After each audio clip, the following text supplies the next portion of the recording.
네, 안녕하십니까? 손해평가사 박승입니다. 자, 오늘부터 이제 농업재보험 손해평가요령에 대해서 공부를 시작하겠는데요.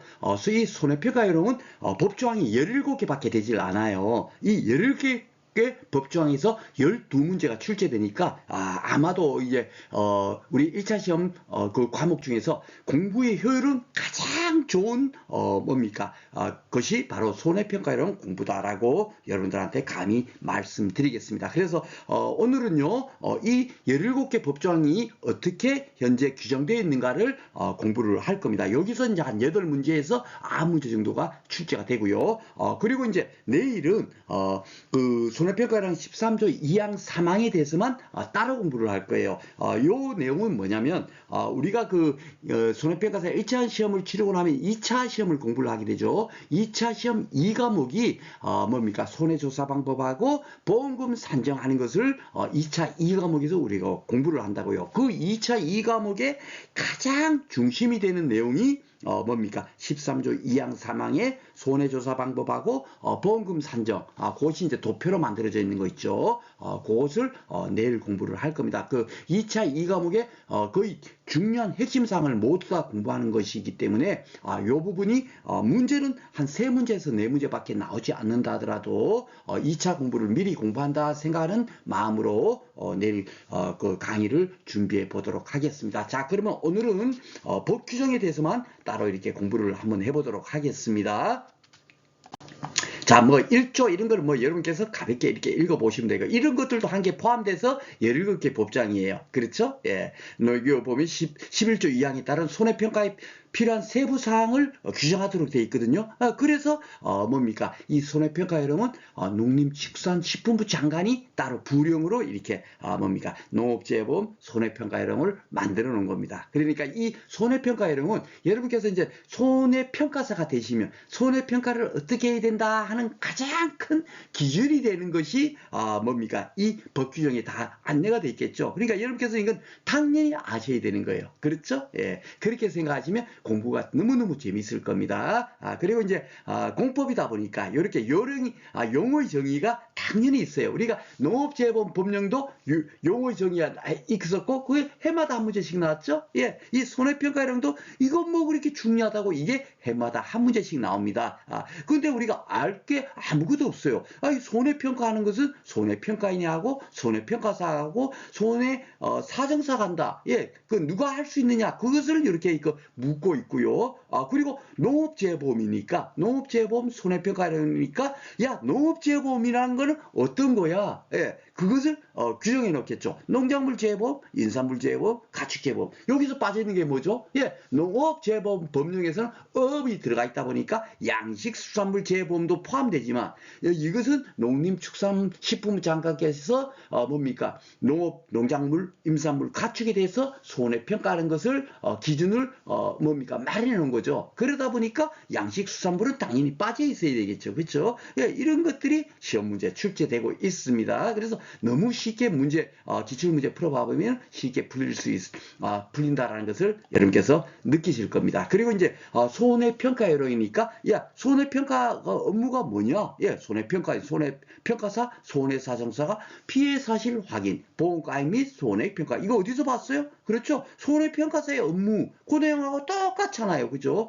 그 내용이 다시 한번 이렇게 언급이 돼 있고요. 요것이 이렇게 뭐 개정됐다 하지만은 예전만 하더라도 뭐죠, 이런 거 뭐 이게 자격증 뭐 등록증 확인할 서류를 제시해야 된다 이런 것이 없었어요. 그런데 이제 야, 조사 나가면 야, 이 손해평가사 누굽니다 하고 이렇게 한 다음에 손해평가하라 하는 걸로 해갖고 이제 요령이 조금 이렇게 개정돼 있다라고 생각하시면 되겠습니다. 그리고 요 내용은요, 시험 문제는 출제되지 않지만 원래 이제 요것이 이제 그 2020 그 4년도 그럴 때 이제 그 개정이 되려고 했었어요. 개정이 되려고 하다가 개정이 결국은 되지 않았는데 그 내용이 뭐냐면 요 이제 그 지금 이제 손해사정사 또한 손해평가를 할 수 있지 않습니까? 그죠? 예, 손해사정사 법인에 속해 있는 손해사정사도 농작물재해보험에 대해서 손해평가를 할 수가 있는데, 그 보조인들도 같이 이렇게 그 따라와서 이제 손해평가를 같이 합니다. 예, 그래서, 손해사정사와 보조인은 손해평가와 구성에 포함되지 않는다. 이래갖고 이제 완전히 이거를 그 보조인들을 제외를 시키려고 이렇게 뭡니까? 딱 막아놓으려고 했는데, 법인에서 조금 이제 그 뭡니까? 항의가 들어왔어요. 그러다 보니까 이것이 통과되지 않은 상태다. 그렇게까지만 알고 계시면 되겠습니다. 자, 그러면 문제 한번 볼까요? 지금 벌써 한 문제로 공부를 다 한 거예요. 손해평가로 너무 쉽죠? 예, 법조항은 지금 이제 두 개인가 뭐 그 정도 있는데 봐보세요. 예, 8회 때 나온 거 보세요. 손해평가 용어 정의에 관한 일부다. 칼로에 들어갈 내용. 무엇이라면 농업재해보험법 시행령 1항에 정한 자 중 재보험사업에 위촉하여 손해평가를 담당하는 사람입니까? 예. 그 재보험사업자가 위촉하는 건 누가 있어요? 손해평가인이잖아요. 손해평가사는 자격시험에 합격한 사람이고, 그쵸? 그러니까 손해평가인 이렇게 쉽게 찾을 수가 있고, 두 문제나 나왔네. 손해평가인의 업무에 명시되지 않은 게 뭡니까? 보험가액을 평가하고 손해액을 평가하고 피해 사실을 확인하는 거. 이거 돼 있지 않습니까? 그쵸? 그러니까 보험료율 산정 완전 아니죠. 이렇게 쉽게 문제가 나오고 있습니다. 이렇게 두 문제나 나왔어요. 8회 때. 자, 9회 때도 또 두 문제 나왔네. 아이고야, 뭐 저희가 공부한 것도 없는데, 그런데 중요한 게 문제가 공부한 것도 없는데 문제가 쉽게 풀리죠. 농업재해보험의 종류에 대해서 나왔어요. 농업재해보험이니까 양식수산물은 당연히 아니겠죠, 그쵸? 예, 이거 바보가 아닌다면 이거 틀리겠습니까? 이걸 공부해서 문제를 맞추는 것 정도도 아니죠. 예, 이렇게 나옵니다. 그리고 보면 손해평가 또 나왔어요. 그 업무에 대한 피해 사실을 확인. 보험가액 평가, 손해액, 뭡니까? 산정하는 거. 그쵸? 그 세 가지잖아요. 그러니까 요거 피해 사실 확인. 쉽게 이렇게 문제가 풀 수가 있습니다. 9회 때 이렇게 나왔고요. 10회 때 손해평가요론상 손해평가인의 손해평가 업무에 관한 설명으로 옳지 않은 것, 예, 옳지 않은 것, 이랬습니다. 손해 피해 사실 확인, 보험료를 산정은 당연히 아니죠. 예, 이렇게 쉽게 답을 찾을 수가 있습니다. 나머지는 요거 읽어봐 보시면 다 맞는 내용입니다. 요령이 있는 내용이에요. 아직까지 공부하지 않았지만 이제 오늘 당연히 공부를 하겠죠. 이런 내용으로 문제가 구성되었고요. 11회 때도 봐보세요. 농업재해보험에 해당되는 것 모두 고르세요. 가축재해보험 맞죠? 임산물 맞죠? 그리고 농작물재해보험인데 농업인 안전보험이니까 아니겠고 양식수산물이니까 아니겠고 답은 뭐예요? 네.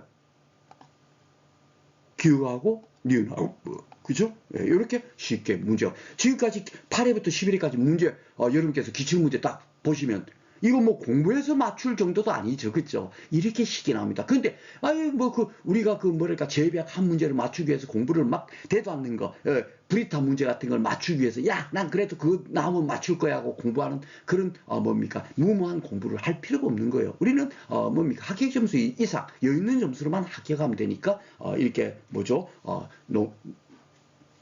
농재법에서 농재법과 손해평가령에서 기본 점수 어느 정도 80점 이상 당연하게 획득할 수 있겠죠. 그렇죠? 이렇게 문제가 나오니까 그런 식으로 우리가 대체해서 공부를 하시면 되겠습니다. 그래서 지금 현재 대부분 아마 1차 강의에서 농업재해보험 법령에서 마무리 특강 이렇게 하는 데가 거의 없습니다. 그러니까 제가 8강으로 올려놓은 거 요 내용만 여러분께서 살짝만 공부하고 가셔도 쉽게 뭐 90점 이상은 쉽게 껌딱지처럼 뭡니까 획득할 수 있으니까 꼭 뭡니까 그 공부를 그 강의한 그 PDF 파일 올려놓은 거 있죠. 그걸 가지고 다시 한 번 더 공부를 하시기 바라겠습니다.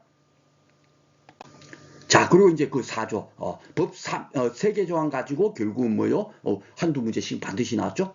손해평가의 위치. 이게 너무너무 중요한 거겠죠. 왜냐면은, 예전만 하더라도 손해평가사가, 제도가 시행되기 전에는 손해평가인들이 대부분, 농작물재해보험에 대해서 손해평가를 했단 말이에요. 그러니까 당연히 위촉에 대해서 어떻게 위촉한다 하는 것이 돼 있겠죠. 예, 그 내용을 한번 읽어보겠습니다. 재해보험사업자. 그쵸? 그러니까 손해평가하는 위촉은 누가 한다? 재해보험사업자. 제가 농업재해보험법에서도 말씀드렸잖아요. 이렇게 법 규정이 있으면 이걸 바꾸려고 할 때 바꾸기 가장 좋은 게 뭐예요? 이렇게 주체를 바꾸는 거예요. 예, 이걸 갖고 뭡니까?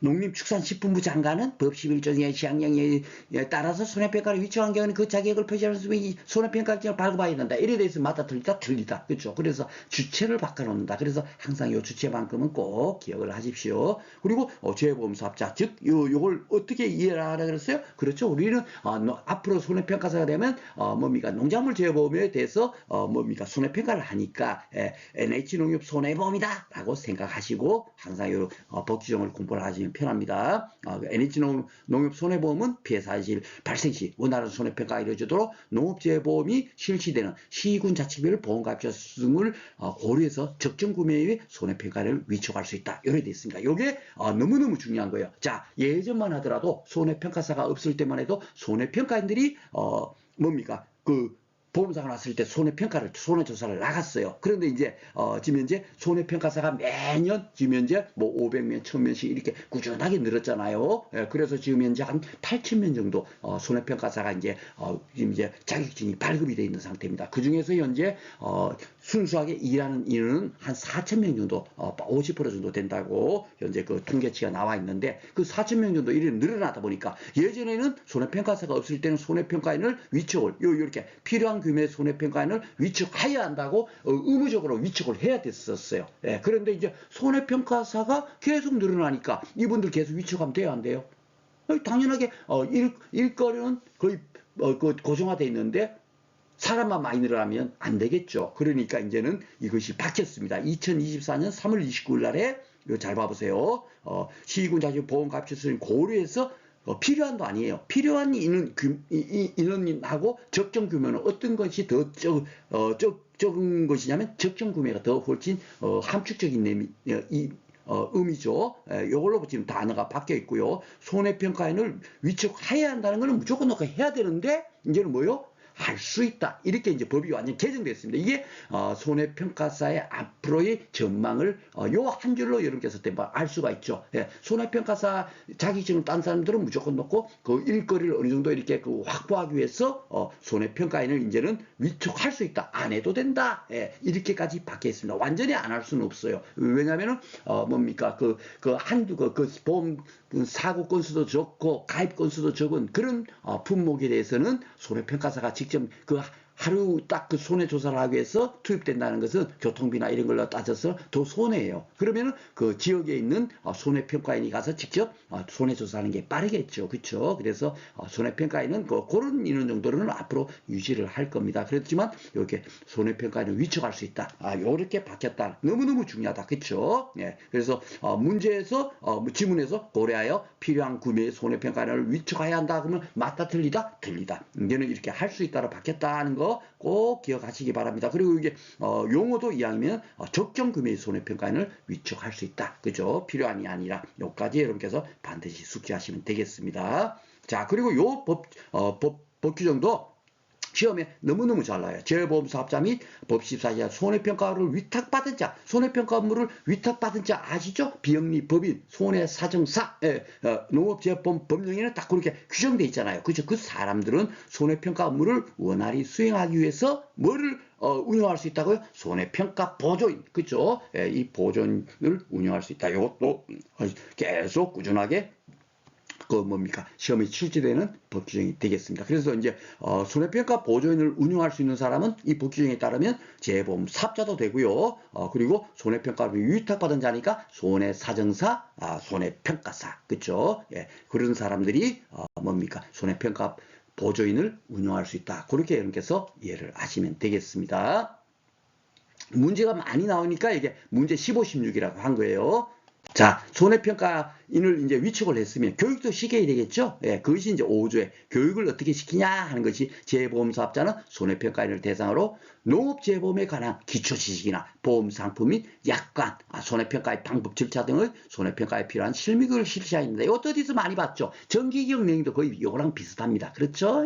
그 내용들을 실무교육을 실시해야 된다. 누가? 재보험사업자가. 이렇게 이해를 하시면 되겠고, 손해평가에서 이제 그 교육을 했으면 교육비를 지급할 수 있다. 할 수 있다니까 해도 되고 안 해도 된다는 거죠. 그렇죠? 근데 지급하고 있는지 안 하고 있는지는 우리가 알 필요가 없습니다. 법 규정 그대로만 여러분께서 기억을 하시면 되겠고요. 자, 그리고 요령 5조는 손해평가인의 정기교육. 정기교육 누가 하죠? 농림축산식품부 장관이 하도록 농업재해법에서 우리가 공부를 했죠. 그쵸? 예, 바로 그 내용이 됩니다. 정기교육의 세부 내용을 이제 뭡니까? 그 손해평가원에다가 따로 이렇게 안내를 해놨는데, 이것도 결국 따져보면 똑같아요. 농업재해법의 기초지식 있죠?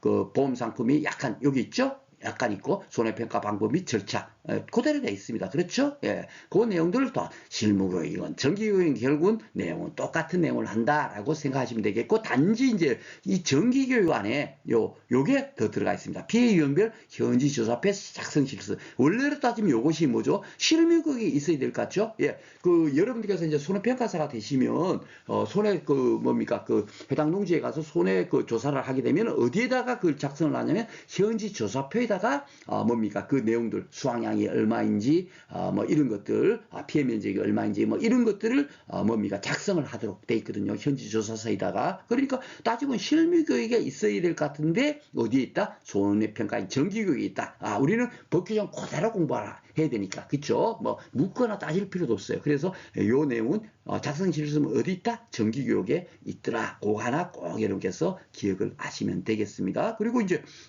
재보험사업자의 정기교육 대상자에게 소정의 교육비를 지급할 수 있다. 이것도 똑같죠, 그죠? 똑같고 단지 이게 정기교육인 누가 원래는 그 농업재보험법에는 농림축산식품부 장관이지만 결국은 이 손해평가령에 딱 오면 결국은 하죠. 농림축산식품부 장관이 얼마나 할 일이 많은데 손해평가인들에 대해서 정기교육 직접 하겠습니까? 할 수가 없죠. 그러니까 결국 다 그 위임을 했을 겁니다. 그죠? 결국은 누가 한다? NH농협손해보험에서 위촉한 NH손해보험에서 정기교육도 이렇게 한다라고 생각하시면 되겠습니다. 자, 그리고 요것이 이제 딱 한 번 나왔는데, 요거는 이제 그 사업시행 지침에 있는 내용이에요.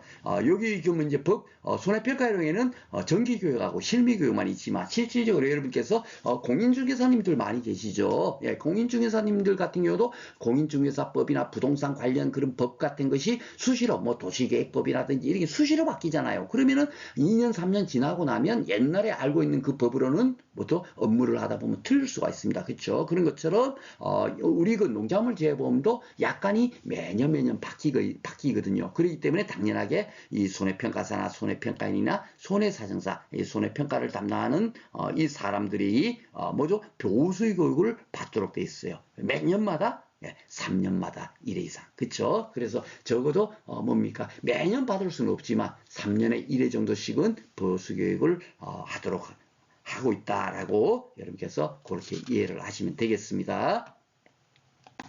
자, 그리고 이제 그 손해평가인을 위촉을 했으면, 어떨 때 또 위촉을 취소하기도 하고, 또, 해지하기도 하겠죠. 그쵸? 그래서 그 내용들이, 6조에다 이렇게 안내가 되어 있습니다. 그래서 우리 그 손해평가사 자격 취소 사항도 농업재보험법, 뭡니까? 기출문제 매년 한 문제씩 나왔잖아요. 그죠? 업무정지 처분하고. 그렇죠? 그 합산해서 한 문제가 매년 출제됐어요. 그런 것처럼 여기서도 요것이 한 문제씩 출제가 되는데, 요것을 이제 잘 봐보세요. 자, 위촉을 취소해야 한다.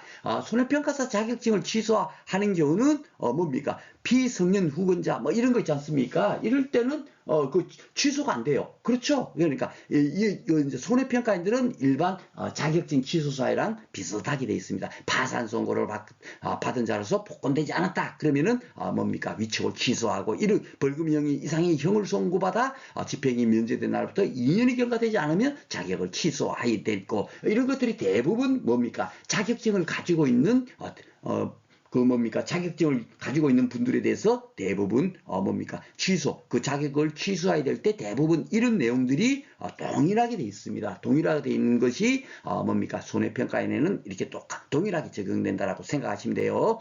손해평가사는 또 지금 요거밖에 없었죠. 거짓 그밖에 부정한 방법하고 업무정지기간 중에 손해평가 업무. 그리고 또 뭐 있어요? 위촉하거나 뭐 이렇게 알선하거나 대여하거나, 그죠? 그 딸랑 네 가지만, 어떻게 되죠? 손해평가사 취소사였는데 손해평가인들은 일반 자격증 취소사항이 더 있구나. 이것만 더 기억하시면 됩니다. 위촉이 시설된 후 2년. 이런 것들이 다 보면 일반 자격증 취소사유하고 똑같아요. 그렇죠. 그리고 이제 딱 하나 이제 우리가 더 기억해야 될 게 뭐냐면, 우리가 이제 공부했을 때는, 여러분들 금치산자, 한정치산자는 다 이해를 하실 겁니다. 그렇죠? 예. 예전에는 금치산자, 한정치산자를 우리가 공부를 했어요. 그런데 지금 이제 뭐 민법이 바뀌어갖고 옛날에 금치산자를 뭐라고 하냐면 피성년 후견인으로 지금 바뀌어 있습니다. 용어가 바뀌어 있고, 한정치산자는 피한정 후견인으로 바뀌어 있어요. 그러니까 피한정 후견인은 한정치산자 좀 이렇게 쉽게 떠오를 수 있죠. 예. 그리고 금치산자는 피성년, 뭐 미성년자도 아니고 그런 개념처럼 피성년 후견인으로 바뀌어 있단 말이에요. 그래서 이것이 이제 바뀌었다는 거 하나 기억해 놓으시고, 중요한 게 뭐냐면 2024년 3월 29일 날에 피한정 후견인은 취소사에서 지금 빠져 있어요. 그래서 이 부분을 꼭 기억하세요. 그래서 현재는 금치상자, 즉 피성년 후견인, 그리고 파산 선고를 받은 자로서 복권되지 않거나, 그리고 벌금형 이상의 형을 선고받고 2년이 경과되지 않거나, 위촉이 취소된 후에 2년이 경과되지 않거나, 이런 사람들만 자격증을 위촉을 취소하도록 되어 있습니다. 여기는 뭐 자격증이 아니죠. 손해평가에는 NH 손해보험에서 일정한 자격이 되는 사람에 대해서 위촉하도록 되어 있으니까, 그렇죠? 그 위촉한 것을 다시 취소할 때는 이런 경우가 취소된다라고 생각하시면 되겠고요. 2번 조항이 뭐냐면, 2번은 이제 우리 손해평가사도 업무정지 처분, 1년 이하의 업무정지 처분 한다 하고 우리가 농업재해보험법에서 공부를 했잖아요. 그죠? 그런데 이제 손해평가에는 1년이 아니라 6개월 이내입니다. 6개월 이내 기한을 정해서 업무정지를 명하거나 아니면 위축을 해지하도록 돼 있어요. 해지. 요 해지는 사실 이제 보험과 같은 그런 이제 장기 계약에서만 이런 게 이 용어가 쓰여진다고 했죠. 그죠? 그래서 그 전에 비록 손해평가하는 행위 자체는 뭡니까? 그 법률 효과를 부여하고 뭡니까? 자격, 그 해지한 이후부터는 그 자격을 위축을 완전히 해지함으로써 자격을 박탈할 수 있는 그런 식으로 해갖고 위축 해지를 하도록 이렇게 돼 있습니다. 그래서 정지를 명하거나 위축 해지 등을 할 수 있다. 이렇게 해서 기억을 하시면 되고, 어떨 때 취소 사유가 아닌 경우만 위축이 해지, 업무 정지나 위축이 해지되겠죠. 그래서 법 11조 2항 및 요령의 규정을 위반한 때, 즉 이제 손해평가 이제 하는 것에 대해서 좀 잘못하거나 이랬을 때는 이제 뭡니까? 업무 정지나 위축 해지된다. 그리고 이제 명령이나 처분 같은 걸 위반했을 때, 그렇죠? 그리고 이제 정보보호와 관련된 법령을 위반했을 때 업무 정지나 위축을 해지한다. 이렇게 해서 기억을 하시면 되겠습니다. 자, 그래갖고 이제 또 세부적으로 위축을 해지하도록 돼 있는데, 위축 해지하는 경우가 어떤 경우가 한번 봐보세요. 손해평가 신뢰성이 크게 고의 또는 중대한 과실로. 이거는 법이 보호 안 해준다고 제가 말씀드렸죠. 그러니까 무조건 위축 해지가 되고, 고의로 진실을 숨기나 거짓으로 손해평가를 한 경우도 당연하게 위축을 해지를 할 겁니다. 그렇죠? 중단 사유 없이 손해평가반 구성을 거부할 때, 이것도 이제 다음 슬라이드에서 공부를 하겠지만, 이렇게 구성을 거부하면 해지를 하고, 현장 조사도 안 하고 손해평가를 하거나 현지 조사를 허위로 작성하거나 정보보호와 관련된 법령을 위반할 때, 이렇게 큰 잘못을 했을 때는 위축 해지하는구나, 이렇게 기억을 하시면 되겠고요. 여기 나머지 잘 읽어봐 보시면 검증조사 결과 부당부실 손해평가를 확인된 경우, 사실 이것은 부당부실 손해평가다라고 사실 뭡니까? 증명할 길이 없어요. 나는 이게 이렇게 하라고 알고 이렇게 했는데 그게 부당하다고 할 수가 있느냐? 뭐 이렇게 따질 수가 있죠. 그러니까 이런 것은 절대적으로 위축 해지를 못하고 경고밖에 못 내리죠. 1차 위반했을 때. 그렇죠? 그리고 이제 과실로 손해평가의 신뢰성을, 고의가 아니고 과실. 그렇죠? 예, 과실일 때는 좀 봐주죠. 그렇죠? 예, 그런 것처럼 여기도 해지가 아니고 주의다. 이렇게 기억하시면 되겠습니다. 그리고 명령이나 처분을 위반하게 되면 당연하게 6개월의 업무 정지 명령을 내리도록 이렇게 되어 있습니다. 그러니까 요 사항이 아직까지 그 시험 문제 자주 출제는 되지 않지만 나름대로 암기할 부분이 별로 많지 않으니까 이런 정도로 우리가 가볍게 한번 암기하시면 훨씬 한 문제도 빠짐없이 문제를 맞출 수가 있겠다라고 생각이 됩니다. 자, 그러면 이제 지금 이제 4조부터 6조까지인가요? 예, 이렇게 4, 5, 6조 거기서 문제가 어떻게 나왔는지 한번 보겠습니다. 8회 때 보겠습니다. 손해평가인의 위축과 교육에 관한 설명으로 옳은 것은 그랬습니다. 그렇죠? 옳은 것을 찾는 거예요.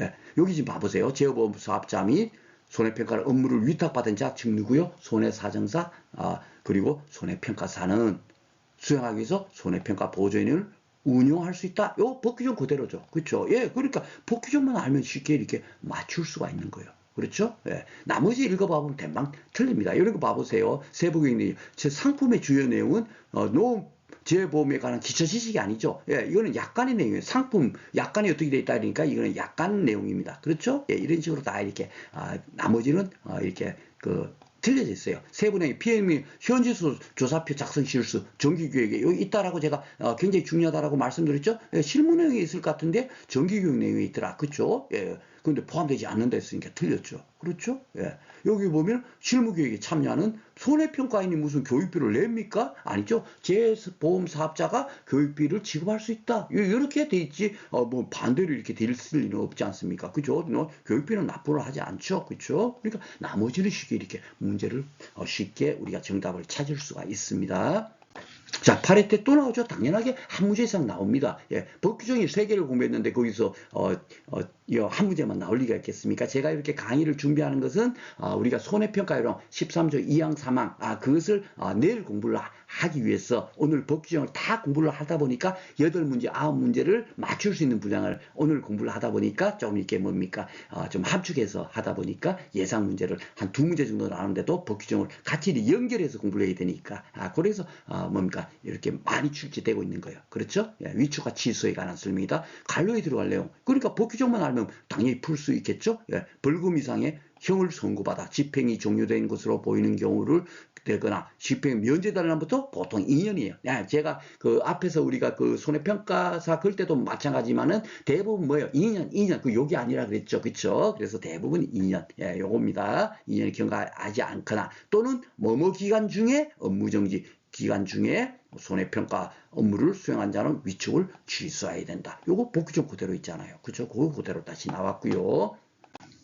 자, 9회 때는 볼까요? 손해평가인이 지금 현재 우리가 오늘 지금 공부했던 내용이 손해평가인이 위촉을 어떻게 하고 교육을 어떻게 하고 취소나 업무정지 그리고 위축 해지를 어떻게 하는가 그것을 지금 공부했어요. 그렇죠? 그러니까 대부분 그 내용으로 이렇게 문제가 출제되고 있습니다. 옳지 않은 것은 돼 있네요. 손해평가에는 농업재보험 실기는 시군자 측의 보험값지수를 고려해서 적정 금액으로 위촉할 수 있다. 요 이번에 바뀌어 있죠? 예. 그런데 1대만 해도 바뀌지 않았으니까 이게 뭡니까? 위촉해야 한다라고 돼 있을 겁니다. 그래서 기출문제를 풀더라도 뭡니까? 기출문제 풀어보면 거의 바뀌기 전에 걸로 공부하면 혼선이 오죠. 그래서 저는 다 이렇게 수정을 돼 있습니다. 현재 맞게끔 수정해서 그래서 이렇게 위촉할 수 있다. 맞죠? 그렇죠? 예. 자, 2번 볼까요? 손해평가 인증은 농림장관 또는 해양수산부 장관이 발급한다. 말도 안 되죠. 손해평가인을 누가 위촉하는데? 예, LH농협손해보험, 재보험 사업자가 위촉하잖아요. 그러니까 뭡니까? 증명서도 누가 발급하겠어요? 그렇죠. NH농협손해보험. 예, 즉 뭐요? 재보험 사업자가 발급해야 되는데 이게 농장 회장이 한다 그러니까 벌써 틀렸죠. 그죠? 예, 이렇게 주체가 바뀌는 겁니다. 그렇죠? 그래서 쉽게 답을 찾을 수가 있고요. 자, 3번은 재보험 사업자는 손해평가 보전을 운영할 수 있도록 돼 있죠. 사업자하고 또 뭡니까? 손해평가 업무를 위탁받은 사람들, 그렇죠? 예, 그 사람들은 손해평가 보전을 운영할 수 있다라고 법이 돼 있으니까 맞고요. 4번은 실무교육을 받은 손해평가인에 대해서 교육비를 지급할 수 있다. 법규정 그대로 돼 있는 거, 그죠? 그대로 나열되어 있습니다. 맞습니다. 자, 9회 때 또 나왔죠? 그러니까 무조건 해마다 2문제 이상 나온다고 생각하시면 됩니다. 그러니까 공부를 안 할래? 안 할 수가 없어. 아니, 간단한 건 법조문 조금만 딱 공부했는데, 그냥 그대로 2문제씩 맞추는데, 이걸 안 하면 됩니까? 그쵸? 예. 그래서, 뭡니까? 손해평가로, 농업재보험 법률 이것을 너무 광각하게 공부를 하지 않으니까 점수가 오히려 뭐죠? 예, 어떤 때는 제일 낮아요. 평균 점수가 재비학보다 더 낮습니다. 이렇게 쉽게 공부할 수 있는 과목을 공부를 해야지 막 뭡니까? 한 달을 공부해서 한 문제를 맞추는 그런 재배학을 그 공부를 하고 있으니 잘못된 겁니다. 그렇죠. 그래서 마무리 특강 제가 제일 마지막에 지금 진행하고 있지만, 뭡니까? 이 손해평가요령만큼은 반드시 고득 좀 할 수 있다라고 생각하시고, 뭡니까? 법규정만 잘 이렇게 보시면 되겠습니다. 자, 위촉취소 사유에 해당되는 것은 됐습니다. 그렇죠? 예. 업무조 개인정보법은 뭐죠? 취소 사유가 아니죠. 업무정지나 위촉 해지 사유입니다. 그렇죠? 예. 금품 항응도 이것도 뭐죠? 예, 위촉 해지나 업무정지 되는 거고, 피성년 후견인, 그쵸? 요게 금지사자라 그랬죠? 예, 요거는 뭡니까? 손해평가사 자격 취소 사유는 안 되더라도 일반 자격증 취소 사유에 해당되기 때문에 손해평가인의 위촉 취소 사유에 해당된다. 이렇게 해서 기억을 하시면 되겠습니다. 자, 비한정유기는 이제 삭제됐습니다. 요거는 잊어버리십시오. 요거는 취소 사유 아니다. 그쵸? 꼭 기억을 하시고요. 법이 개정됐으니까 반드시 물어볼 겁니다. 자, 그리고 위촉 취소된 후 3년이 경과한 때는 위촉한 경우는 괜찮죠. 그쵸? 예, 2년이 아직 경과되지 않았을 때만 뭡니까? 취소할 수 있는 거지. 3년이 경과됐어. 취소된 후. 그럴 때는 당연하게 이렇게 위촉해도 아무런 문제가 될 게 없다. 그렇게 이해를 하시면 되겠습니다. 9회 때는 바로 이제 위촉 취소 사유가 나왔고요. 10회 때는 또 위촉 취소 또 나왔죠. 손해평 30회 벌금 이상의 송받은 위촉이 정해 집행이 면제되는 날보다 몇 년? 이거 제가 여기 아니라 그랬습니다. 2년. 그죠? 예, 이건 뭐예요? 자동으로 여러분께서 그냥 알고 있을 거고요. 경과되지 아니한 자거나 위촉이 취소된 후 또 뭐요? 2년이 경과되지 아니한 후. 그쵸? 대부분 2년이라고 제가 말씀드렸죠? 예, 바로 요, 예. 2년입니다. 여기 아닙니다. 경과되지 않은 자 또는 뭐뭐 기간 중에 손해평가 업무를 수행한 자. 이거는 뭐죠? 손해평가사도 똑같죠. 업무정지 기간 중에 손해평가 업무를 수행하거나 이렇게 되면은 어떻게 돼요? 취소해야 한다라고 법에 이렇게 돼 있죠. 그러니까 요 1번이 답이 맞네요. 자, 11회 때는 어떻게 나왔나요? 예, 손해평가. 그러니까 위촉 무조건 이거는 한 문제가 나오고 있습니다. 그렇죠? 옳지 않은 것은 재보험사업자는 손해평가 보전을 운영할 수 있다라고 그 법에 돼 있잖아요. 재보험사업자. 그렇죠? 땜방이 틀렸죠. 그렇죠? 예, 나머지는 다 맞는 내용이 되겠습니다. 자, 11회 때 또 나왔습니다. 정기교육. 그죠? 예, 세부등에 해당되지 않는 것. 상품의 개선 개발 계획은 이거는 뭐죠? 손해평가들이 이거 어떻게 개발하겠다 그런 계획까지 알 필요가 없죠. 그죠? 그러니까 이것이 벌써 틀렸습니다. 나머지를 읽어보면 주요 내용이 약간 내용 같은 게 있고 손해평가 기준 같은 거 알아야 될 거고, 그죠? 손해평가를 하려면 피해 유형별 보상사라도 알아야 될 거고, 재보험법의 제정이라든지 이런 것들은 당연히 알아야 되겠죠. 그리고 이런 것들이 이제 그 교육상의 세부 내용이 있다라고 여러분께서 이해하시면 쉽게 이것도 1번 답을 찾을 수 있을 겁니다.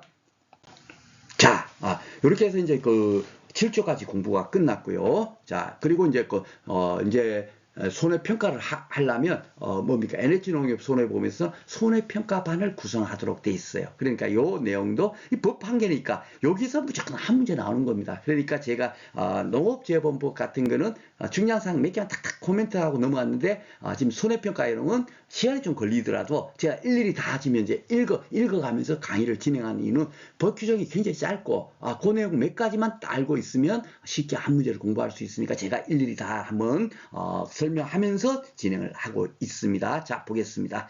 자, 재보험 사업자는 손해평가를 하는 경우에는 손해평가반을 구성하고 손해평가반별로 평가일정을 수립해야 한다. 그대로 이제 여러분께서 기억을 하시면 되겠고요. 자, 손해평가반은 어느 하나에 해당하는 자, 즉 당연히 손해평가인이 손해평가사, 손해사전사가 손해평가사를 하도록 되어 있으니까 이 사람들 중에 어느 하나에 해당되는 자로 구성해가지고 5인 이내로 한다. 이렇게 이제 박혔습니다. 그래서 요 뒤에 내용은 뭐냐면 예전에는 1인 이상 포함하여 5인 이내로 구성한다 돼 있는데 그 1인 이상 포함하여 이것도 이제 없애버린 거예요. 아셨죠? 없애고 그냥 5인 이내로 한다. 이렇게 돼 있습니다. 그러니까 우리는 요 법 규정 그대로만 기억하시면 되겠습니다. 자, 그리고 이제 이항의 규정에도 불구하고 어느 하나에 해당하는 데는 손해평가에 대해서 대하에는 해당자를 손해평가 반 구성해서 배제해야 된다. 이 얘기는 뭐예요? 야, 여기 지금 부적합한 사람이 손해평가 반에 구성돼서 손해평가를 하면 안 되겠죠. 예, 그러니까 부족한 사람이라는 게 어떤 거냐? 그 예시가 되어 있는 겁니다. 이것도 시험 문제 잘 나옵니다. 자기 또는 자기와 생계를 같이 하는 친족이 가입하여서 보험과 계약에 관한 손해평가를 해봐 보세요. 예, 가제는 개편이라고 손해평가를 허위로 뭡니까 할 수가 있겠죠. 그렇죠? 그래서 이 손해평가반에서 당연히 배제해야 될 거고 또 자기 또는 이해관계자가 이해관계자라는 것은 바로 요거예요. 자기와 생계를 같이 하는 친족, 예, 그걸 갖고 이해관계자라고 생각하면 됩니다. 이런 사람들이 모집했어요. 그러면은 자기가 모집한 계약에 대해서 손해평가하면 또 다시 또 이게 잘못할 수 있겠죠. 그러니까 또 배제하겠다는 거고요. 직전 손해평가로부터 30일 이내, 예, 손해평가를 하고 손해평가를 했는데 30일 이내 보험 가입자 간 상호 손해평가. 이거 뭐냐면 보험 가입을 해서도 뭡니까 손해평가사 자격증을 취득하면 손해평가도 할 수 있는 거예요. 그렇죠? 보험도 가입도 하고 농작물 재보험도 가입하고 손해평가를 할 수 있잖아요. 그런데 그 가입자 간 상호 손해평가를 한다고 생각해 봤어요. 30일 이내. 그럼 너네 그 손해평가 좀 이렇게 잘 이렇게 뭡니까 피해율도 높게 잡아줬으니까 하고 이렇게 다음에 이제 할 때는 내 것도 좀 그렇게 좀 높게 잡아줘 이렇게 좀 할 수 있겠죠. 그러니까 가입자 간 30일 이내 보험 가입자 간 상호 손해평가도 당연하게 손해평가반에 배제를 해야 되겠죠. 그렇죠? 그렇게 생각하면 되고 자기가 실시한 손해평가사에 대한 검증조사 및 제조.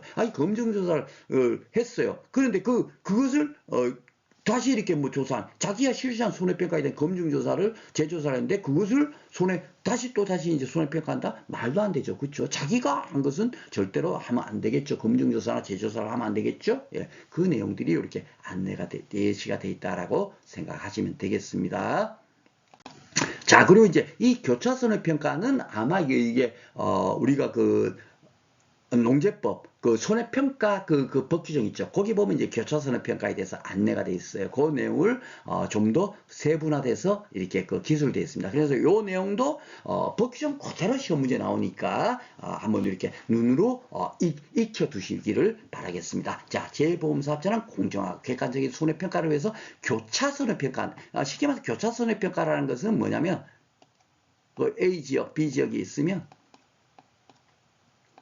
A지역, B지역이 있다 치면 A지역에도 손해평가안이 있을 거고 B지역도 손해평가안이 있을 거 아닙니까? 근데 A지역의 손해평가안이 A지역의 손해평가하고 B지역의 손해평가안이 B지역의 손해평가를 한다면 어때요? 조금은 또 이게 또 가제는 개편처럼 좀 이렇게 손해평가를 좀 부실하게 할 수 있겠죠? 그러니까 A지역의 손해평가인이 B지역의 손해평가를 하고 B지역의 손해평가인이 A지역의 손해평가를 한다면 이게 이제 바로 교차 손해평가라고 이렇게 이해를 하시면 됩니다. 자, 이렇게 교차 손해평가가 필요한 경우 재보험 가입 규모라든지 가입 분포 등을 고려해서 교차 손해평가 시군 9, 예, 그죠? 시군 9, 예, 기본 항상 뭡니까? 요것이 가장 중요하죠? 시군 9, 그죠? 근데 그 구는 자치구를 말한다. 요 자치구는 이제 서울시 같은 경우는 뭐 강남구 뭐 이런 정도가 되겠죠. 그죠? 예, 이렇게 이제 해갖고 그 자치구 시군 자치군에서 손해평가 경력이라든지 타지역 조사 가능 여부 등을 고려해서 교차 손해평가를 담당할 지역 손해평가인을 선발하도록 되어 있고요. 이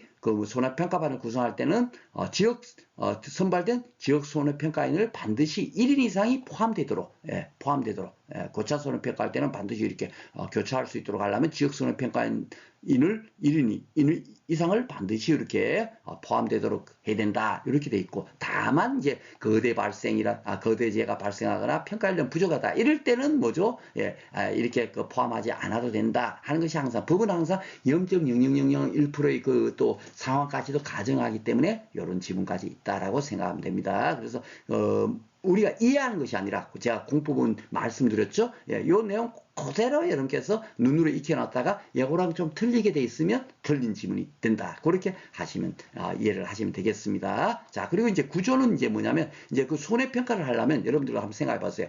보험사고 났어요. 그러면은 뭐 자동차 사고 났다 그러더라도 당장 가서 뭘 해요? 이거 어떻게 사고 났는지 그 확인 먼저 하죠. 그 확인이 뭐냐면 이 피해 사실 확인이라는 거예요. 예, 피해 사실을 확인했는 어떻게 한다 하는 것이 이렇게 법에 규정되어 있겠죠. 한번 읽어보겠습니다.